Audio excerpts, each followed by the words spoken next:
আগের ভিডিওতে আমরা শিখেছিলাম সিএসএস দিয়ে কিভাবে স্টাইলিং করা যায়। এই ভিডিওতে আমরা শিখব সিএসএস এর একটা খুব গুরুত্বপূর্ণ টুল ফ্লেক্সবক্স নিয়ে। ফ্লেক্সবক্স দিয়ে আমরা যে কোনো এলিমেন্টকে জাদুর মতো ডান দিকে, বাম দিকে বা মাঝখানে সাজাতে পারি। ফ্লেক্সবক্স জানতে আমাদের প্রথমেই একটা স্ট্রাকচার বানিয়ে নিতে হবে।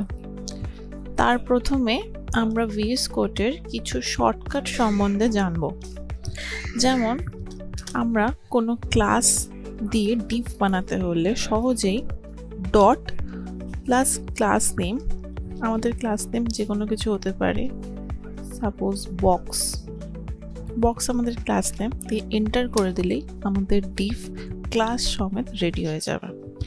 এরপরে আমরা যদি এই বক্স ডিভটাই আমাদের আরও 3 বার কি 4 বার লাগবে, তার জন্য আমরা ডট বক্স ইন্টু 3 যদি নিই, মানে আমাদের 3 বার এই ডট বক্সের ডিভটা লাগবে। ডট বক্স মানে এই বক্স ক্লাসের ডিভটা লাগবে 3 বার।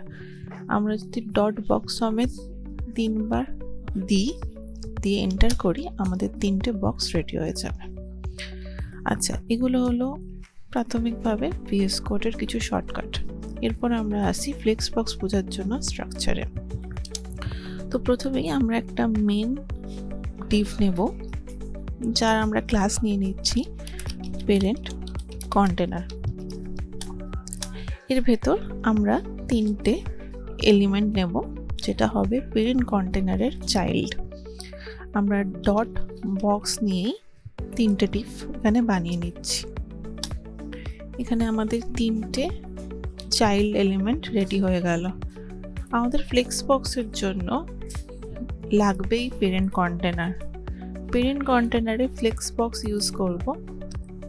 আর ফ্লেক্সবক্স সবসময় কাজ করে তার প্রাথমিক চাইল্ডের ওপর, মানে আমরা যদি প্যারেন্ট কন্টেনারে ফ্লেক্সবক্স ইউজ করি, তার এফেক্ট আমরা দেখতে পারবো এই চাইল্ডদের ওপর।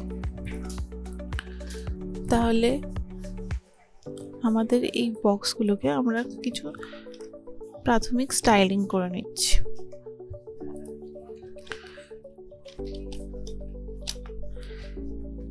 আমরা এই ক্লাসকে উইথ নিচ্ছি, হাইট নিচ্ছি, একটা বর্ডার নিয়ে নিচ্ছি।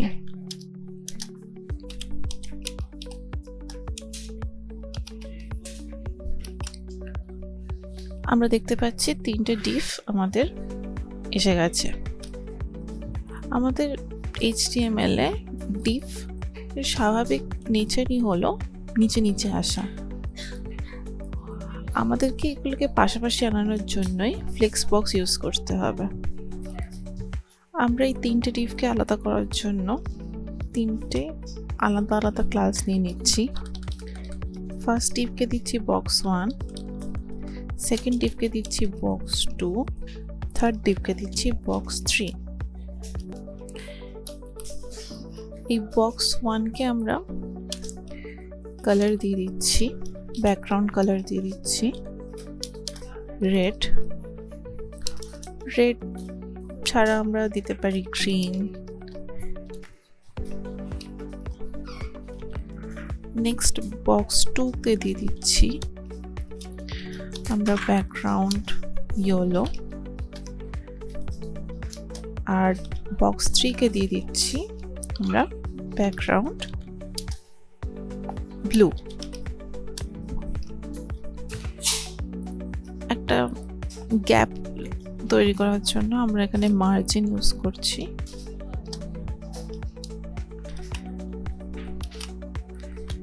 এই আমাদের 3টে ডিভ রেডি হয়ে গেল, ফার্স্ট বক্স 1, বক্স 2, বক্স 3। এরপরেই আমরা আসল ম্যাজিক দেখব। আমাদের প্যারেন্ট ডিভ, যার নাম হচ্ছে প্যারেন্ট কন্টেনার, একে আমরা সেই ম্যাজিক্যাল সিএসএস এর টার্ম ডিসপ্লে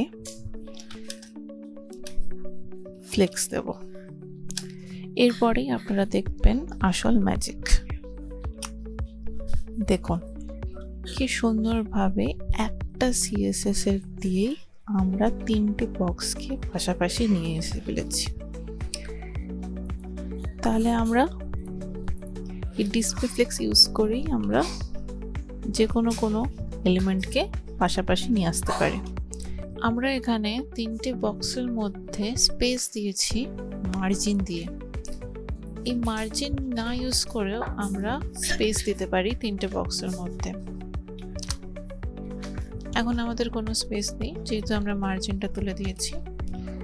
আমরা এর মধ্যে স্পেস দেব একটা প্রপার্টি গ্যাপ ইউজ করে। গ্যাপটা হলো প্রপার্টি, আর আমরা এর মধ্যে যতটা গ্যাপ দিতে পারি সেটা দিলেই আমাদের তিনটে বক্সের মধ্যে সেই গ্যাপ চলে আসবে। আচ্ছা, এরপর আসি আমরা এই এলিমেন্টকে কিভাবে লেফটে, রাইটে, সেন্টারে অর ইভেনলি যেমন ইচ্ছে তেমন কিভাবে অ্যালাইন করতে পারবো।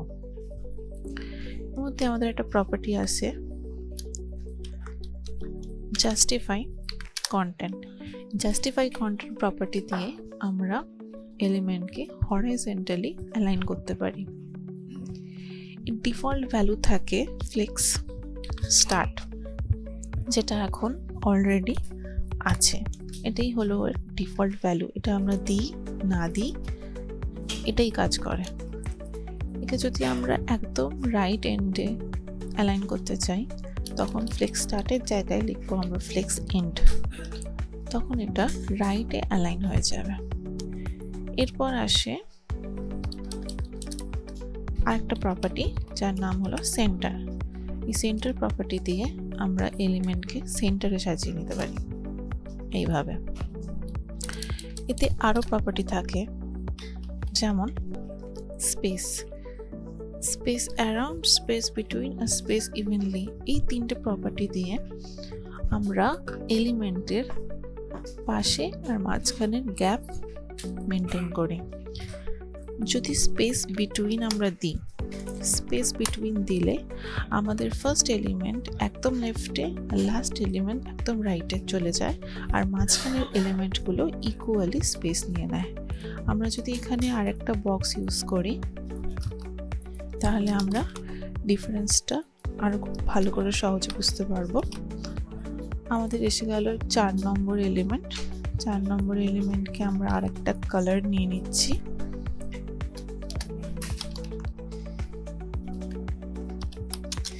কালার নিয়ে নিচ্ছি ব্যাকগ্রাউন্ড পিঙ্ক। তাহলে আমাদের ফার্স্ট এলিমেন্ট যেটা গ্রিন এলিমেন্ট সেটা একদম লেফট হ্যান্ডে, আর লাস্ট এলিমেন্ট যেটা পিঙ্ক সেটা একদম রাইটে অ্যালাইন হয়ে গেছে, আর মাঝখানের দুটো বক্স ইকুয়ালি স্পেস নিয়েছে। এরপর জাস্টিফাই কন্টেন্টের লাস্ট দুটো প্রপার্টি বুঝতে আমরা স্ক্রিনটাকে বড় করে নিলে বুঝতে সুবিধা হবে। আমাদের এখন এখানে পড়ছে স্পেস বিটুইন।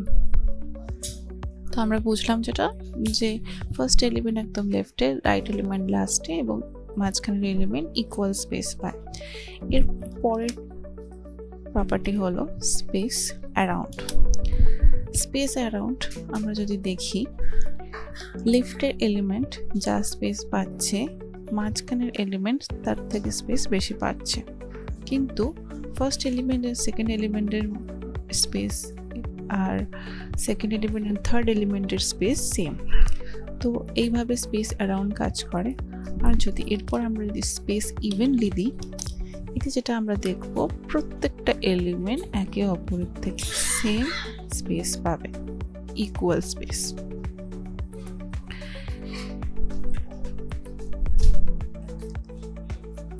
এছাড়া ভার্টিক্যালি অ্যালাইন করতে হলে আমরা ইউজ করব অ্যালাইন আইটেম।